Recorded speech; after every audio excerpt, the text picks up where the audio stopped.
14 రోజులకు ఒకసారి శివలింగం రంగులు మారడం ఎక్కడైనా చూసారా?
పద్నాలుగు రోజులకు ఒకసారి శివలింగం రంగులు మారడం ఎక్కడైనా చూసారా? హలో అండి, వెల్కమ్ టు S4 మీడియా. నేను మీ రేఖ.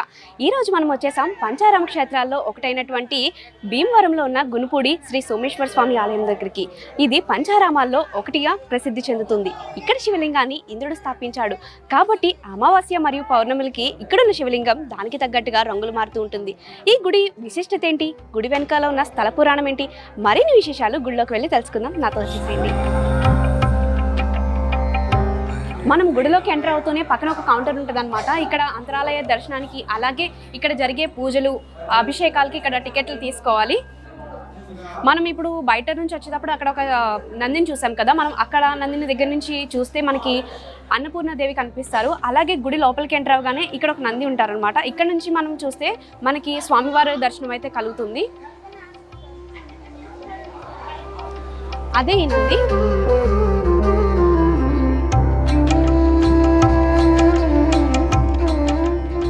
మనం ముందుగానే చెప్పుకున్నట్టు పైన అమ్మవారి గుడి ఉంది, అన్నపూర్ణదేవి గుడి. పైకి వెళ్ళి ఆ గుడిని దర్శించుకుందాం. నాతో పాటు రండి.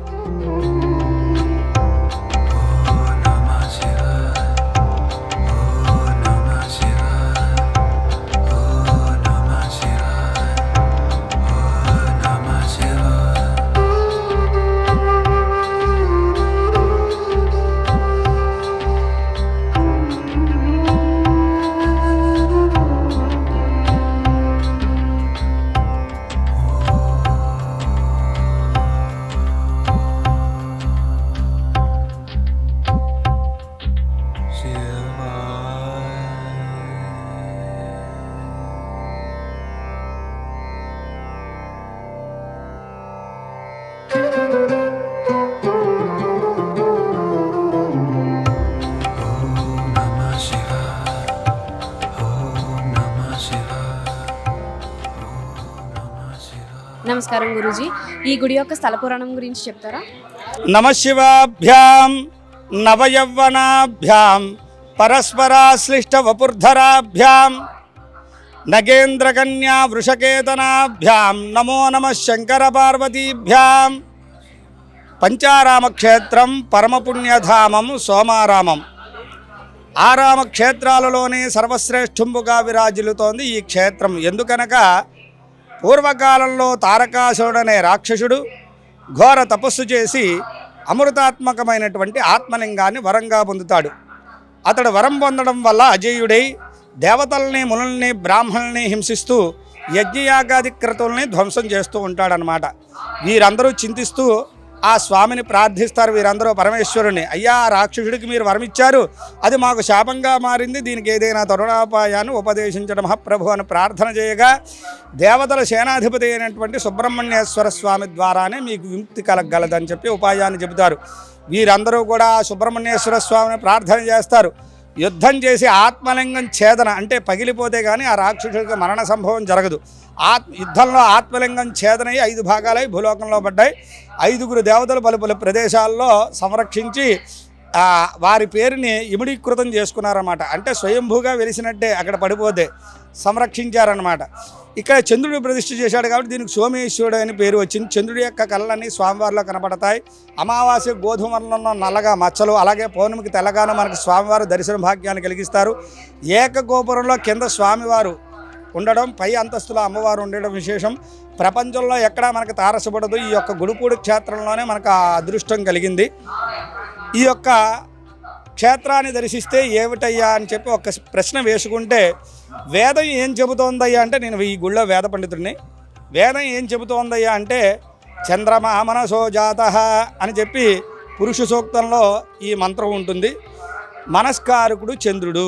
మానసిక ప్రశాంతత కోసం ఇక్కడ స్వామిని అర్చించిన, అభిషేకించిన, దానం చేసిన, హోమం చేయించుకున్న వాటి యొక్క దోషాలు అంటే మనశ్చంచలత్వం,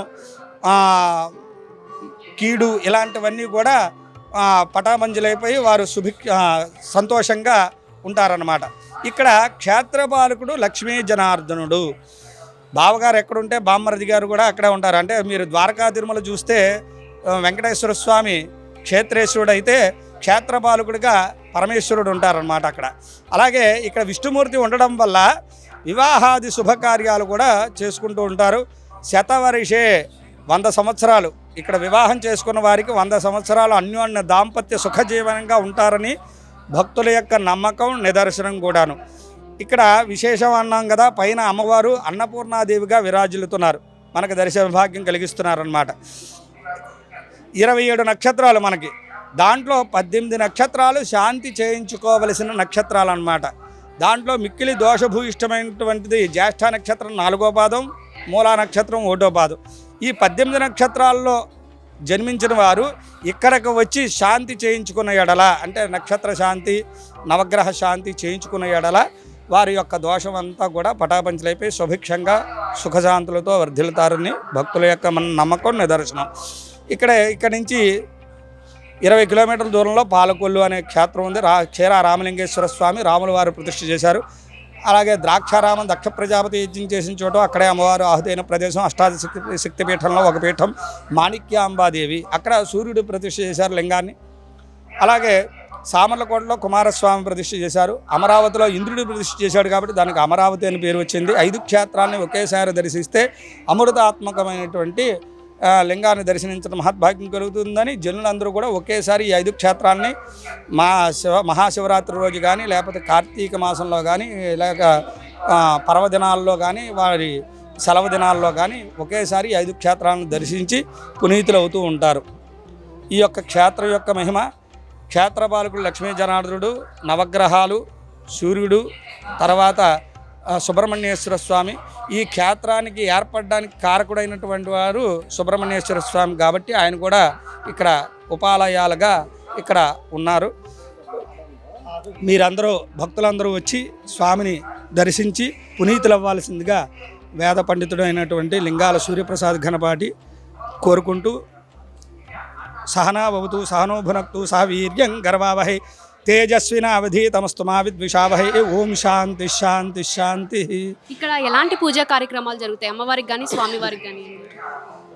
విశేషంగా శివరాత్రి రోజు, తర్వాత సంవత్సరం వార్షిక అభిషేకం అని, అలాగే కళ్యాణోత్సవం అని, కళ్యాణం కూడా జరుగుతుంది. మాస శివరాత్రి కళ్యాణం జరుపుకోవచ్చు. అలాగే ఇక్కడ అన్నదానం కూడా నిత్యం అన్నదానం. ఎవరికి కూడా ఇక్కడికి వచ్చి స్వామిని దర్శించిన వారు యాత్రికులు ఎవరు కూడా క్షుద్బాధతో వెళ్ళకూడదు. ఎందుకంటే ఇక్కడ అమ్మవారు పైన అన్నపూర్ణాదేవిగా ఉన్నారు కాబట్టి ఇక్కడ అన్నపూర్ణేశ్వరి ఉండడం వల్ల అన్నదానం కూడా నిత్యం జరుగుతుంది. 50 మంది భక్తులు విచ్చేసి ఈ అన్నప్రసాదాన్ని కూడా స్వీకరించి తరించవలసిందిగా కోరుతున్నాం. అలాగే కళ్యాణోత్సవం శివరాత్రి 5 రోజులు మహావైభవోపేతంగా జరుగుతుంది. మొదటి రోజున స్వామిని కళ్యాణానికి సిద్ధంగా, అదే పెళ్లి కొడుకుని పెళ్లి కూతురిని చేస్తారు. తర్వాత హోమం ఇవన్నీ ఉంటాయి. తర్వాత తెప్పోత్సవం ఉంటుంది, రథోత్సవం ఉంటుంది. ఈ కార్యక్రమాలన్నీ 5 రోజులు కూడా నిర్విరామంగా భక్తులు వచ్చి చాలా విశేషంగా వచ్చి దర్శనం చేసుకుని వెళ్తారనమాట. దూర ప్రాంతాల నుంచి ఎక్కడెక్కడి నుంచి వస్తూ ఉంటారు కదా పంతులు గారు, వాళ్ళకి సౌకర్యాలు ఎలా ఉంటాయి?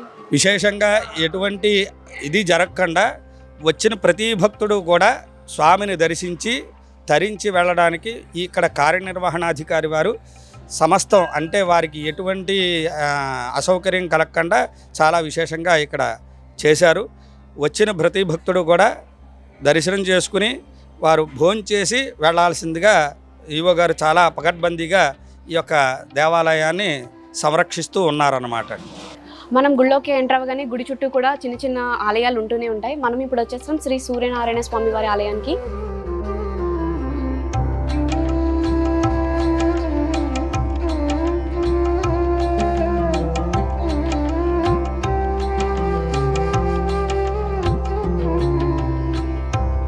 మనకి గుడి చుట్టూ ఇరువైపులా అలాగే పైన అమ్మవారి గుడి ఉంది కదా, పైన కూడా ఇలాగ మండపాలు ఉంటాయన్నమాట. ఇక్కడ విశేషంగా పెళ్ళిళ్ళు అనేవి జరుగుతాయి. ఇక్కడ పెళ్ళిళ్ళు చేసుకున్న వాళ్ళు 100 సంవత్సరాలు కలిసిమెలిసి ఉంటారని ఇక్కడ వేద పండితులు అయితే చెప్తున్నారు. అలాగే ఈ చుట్టూ కూడా ఏవైతే చిన్న చిన్న దేవాలయాలు ఉన్నాయో ఆ దేవాలయాల్లో స్వామివార్లకి విశేషమైన పూజలు జరుగుతూ ఉంటాయి. కుమారస్వామి దగ్గర నుంచి ఇక్కడ ఆంజనేయ స్వామి, అలాగే సూర్యనారాయణ స్వామి ఉన్నారు. ఇంకా చాలా దేవాలయాలు ఉన్నాయి, వాటిలన్నింటినీ కూడా చూద్దాం. ఇక్కడ ఉండే స్వామివార్లకి విశేషమైన పూజలు, అభిషేకాలు జరుగుతూ ఉంటాయి. ఇక్కడ గుడిని దర్శించుకోవడానికి ఎక్కడెక్కడి నుంచో జనాలు వస్తూ ఉంటారు. రండి చూద్దాం. ఇదే గుడిలో ఉన్నటువంటి శ్రీ కుమారస్వామి వారి గుడి దగ్గరికి అయితే మనం వచ్చేసాం. ఆయన్ని దర్శించుకుందాం.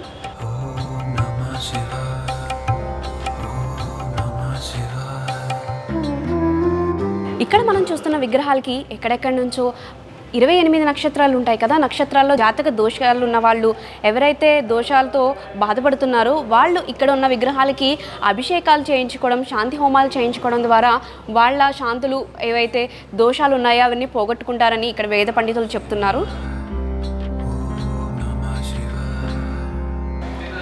ఈ గుడి క్షేత్రపాలకుడైనటువంటి జనార్దన స్వామి వారి ఆలయం కూడా ఇందులోనే ఉంది.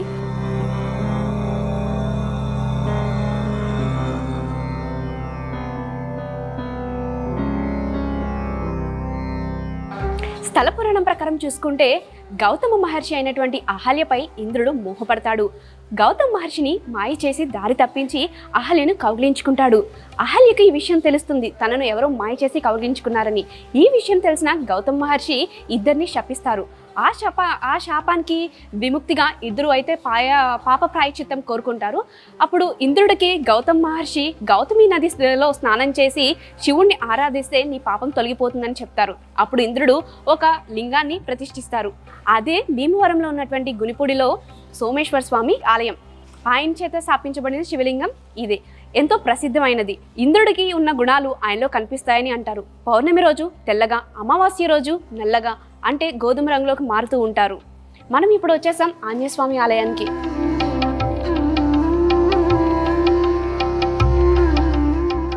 సంతాన కారకుడైనటువంటి సుబ్రహ్మణ్యేశ్వర స్వామి గుడిలోకి అయితే మనం వచ్చేసాం. శ్రీ సుబ్రహ్మణ్యేశ్వర స్వామి ఎవరైతే సంతానం లేని వారు బాధపడతారో, వివాహం కాని వాళ్ళు కానీ ఇక్కడికి వచ్చి స్వామివారిని కొలిచినంత మాత్రానే వారి కోరికలు నెరవేరుతాయని ఇక్కడ వేద పండితులు చెప్తున్నారు. నవగ్రహాలు కూడా ఉన్నాయి. ఇక్కడ అభిషేకాలు విశేషంగా జరుగుతూ ఉంటాయి. ఎవరైతే కుజ దోషాలు, నవగ్రహ దోషాలతో వస్తూ ఉంటారో వీళ్ళకి ఇక్కడ అభిషేకాలు చేపిస్తారు. అలాగే చాలామంది వచ్చి కోరిన కోరికలు నెరవేరుతాయని చెప్పి చాలామంది భక్తులు నమ్ముతూ ఉంటారు. అలాగే ఇక్కడ మొత్తం మండపాలు చాలా ఉన్నాయన్నమాట గుడి చుట్టూ కూడా. ఇక్కడ పెళ్ళిళ్ళు బాగా జరుపుతారు. అలాగే ఇక్కడ డైలీ నిత్య అన్న సమారాధన అయితే జరుగుతూ ఉంటుంది. ఒకే గుడిలో కింద శివలింగం, పైన అమ్మవార్లు ఉండటం మనం ఎక్కడ చూసి ఉండము. ఇదే మొదటి గుడి అయి ఉంటుంది. ఎంతో ప్రాధాన్యత సంతరించుకున్నది. అనుకున్న కోరికలు అనుకున్నట్టే నెరవేరుతాయి అన్నమాట. ఎవరైనా మీరు తప్పకుండా ఈ గుడిని సందర్శించుకోవాల్సిందిగా కోరుతున్నాం. మళ్ళీ ఇంకొకసారి మరొక గుడితో మళ్ళీ కలుసుకుందాం. అంతవరకు సెలవు.